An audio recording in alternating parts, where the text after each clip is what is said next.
عليكم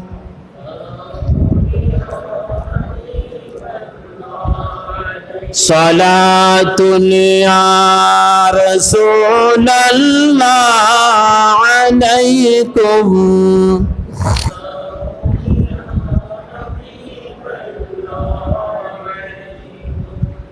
जमहजूरी बरामत जाने आलम तराहम या नबी अल्लाह तराहम सलातुनिया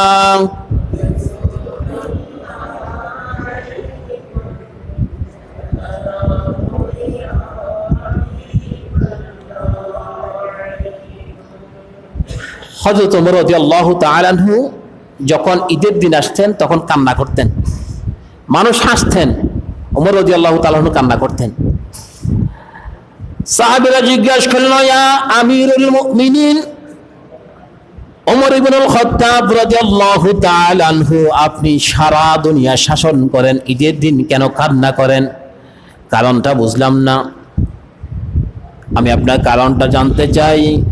ওমর রাদিয়াল্লাহু তাআলা আনহু বললেন, ওই সাহাবীরা, আল্লাহর নবীর সাহাবীরা শোনো, ওই নবীর সাহাবীরা শোনো, আল্লাহ আমাকে রোজা রাখার জন্য একটি হুকুম করেছেন, জানি না আমি আল্লাহর হুকুম যথাযথভাবে পালন করতে পারলাম কিনা।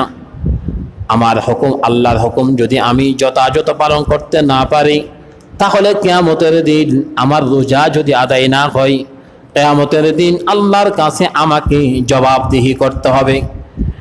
রোজা আমার জন্য অভিযোগ করবে। রব্বুল আলামিন এই বান্দার কাছে আমি গিয়েছিলাম, বান্দা আমাকে যথাযথভাবে ইজ্জত এবং সম্মান করে নাই। বান্দারে, এই জন্য আমি এই রোজাগুলিকে যথাযথভাবে সম্মান এবং ইজ্জত করতে পারলাম কিনা, এই জন্য আমি আল্লাহর কাছে ঈদের দিন পর্যন্ত বেশি বেশি কান্না করি। সুবহানাল্লাহ। অন্য একটি হাদিসের মধ্যে অন্য সূত্রে পাওয়া যায়, আমিরুল মুমিনিন ওমর রাদিয়াল্লাহু তাআলা আনহু তিনি ঈদের দিনে ওমর রাদিয়াল্লাহু তাআলা আনহুর দুইটা সন্তান ছিল, দুইটা সন্তান কান্না করতেছে। ওমর রাদিয়াল্লাহু তাআলা আনহুর স্ত্রী বললেন, ইয়া আমিরুল মুমিনিন, আপনি ওই সন্তানের জন্য নতুন কাপড় দেন, যেহেতু আপনি একজন প্রেসিডেন্ট, রাষ্ট্র পরিচালনা করেন। তিনি বললেন, ওই স্ত্রী, আমার কাছে অতিরিক্ত কোনো টাকা নাই, আমি কিভাবে তাকে সন্তানকে কাপড় দিব? এই কথা বললেন।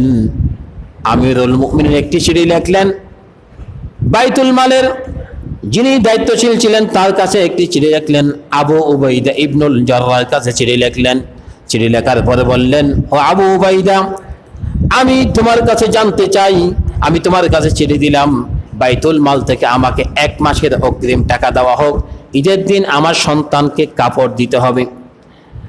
আবু উবাইদা ইবনুল জাররাহ বললেন, ইয়া আমিরুল মুমিনিন, আমি আপনার কাছ থেকে দুইটা কথা জানতে চাই। 1 নম্বর হচ্ছে, আপনি 1 মাস পর্যন্ত বেঁচে থাকবেন, আমাকে নির্দিষ্ট লিখিত দিতে হবে।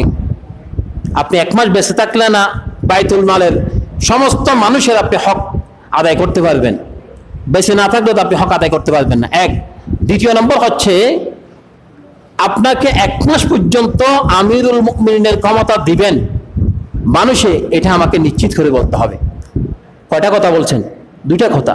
1 নম্বর, আপনি 1 মাস হায়াত পাবেন কিনা সেটা আমাকে নির্দিষ্ট করে বলতে হবে। 2 নম্বর হচ্ছে, আপনাকে 1 মাস পর্যন্ত মানুষ ক্ষমতার মধ্যে রাখবেন, এটা রাখবেন কিনা আমাকে জানতে হবে, বলতে হবে। তিনি বললেন, আমি তো জানি না আমাকে 1 মাস পর্যন্ত ক্ষমতায় রাখে কিনা, আর এও জানি না আল্লাহ মানুষের জন্য আগে মৃত্যু নির্ধারণ করলেন আমি হায়াত পাবো কিনা। এই আমিরুল মুমিনিনের সময় পর্যন্ত আবু উবাইদা ইবনুল জাররাহ তিনি বললেন নির্দিষ্ট সময়ে আমি আপনাকে দিতে পারবো না, আপনি যেহেতু নিশ্চিত দিতে পারেন নাই, আমি আপনাকে কিছু নিশ্চিত দিতে পারবো না। তাদের